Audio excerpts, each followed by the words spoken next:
As she had half expected, the dresser was full of lingerie, of the finest lawn and linen; the dainty garments were edged with real lace Brussels, Valenciennes, Mechlin, Point d'Alencon, and the fine Irish laces. Sometimes there was a cluster of tucks, daintily run by hand, but usually only the lace, unless there was a bit of insertion to match.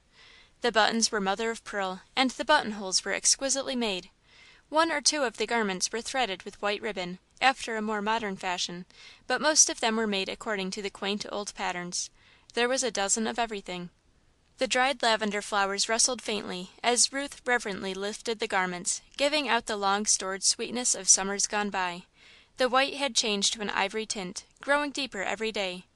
There were 11 nightgowns, all made exactly alike, with high neck and long sleeves, trimmed with tucks and lace. Only one was in any way elaborate. The sleeves were short, evidently just above the elbow, and the neck was cut off the shoulders like a ball gown. A deep frill of Venetian point, with narrower lace at the sleeves, of the same pattern, was the only trimming, except a tiny bow of lavender ribbon at the fastening, pinned on with a little gold heart.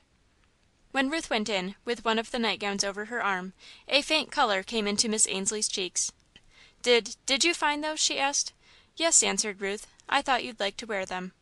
Miss Ainslie's colour faded, and it was some time before she spoke again. "Did you find the other the one with Venetian point?" "Yes, Miss Ainslie. Do you want that one? It's beautiful." "No," she said, "not now, but I thought that I'd like to wear that afterward, you know." A shadow crossed Ruth's face and her lips tightened. "Don't, dear," said Miss Ainslie, gently. "Do you think he would think it was indelicate if my neck were bare then?" "Who, Miss Ainslie?" "Carl. Would he think it was wrong if I wore that afterward, and my neck and shoulders showed? Do you think he would?" "No," cried Ruth, "I know he wouldn't. Oh, Miss Ainslie, you'll break my heart." "Ruth," said Miss Ainslie, gently, "Ruth, dear, don't cry. I won't talk about it any more, deary, I promise you, but I wanted to know so much." Ruth kissed her and went away, unable to bear more just then. She brought her chair into the hall, to be near her if she were needed. Miss Ainslie sighed, and then began to croon a lullaby.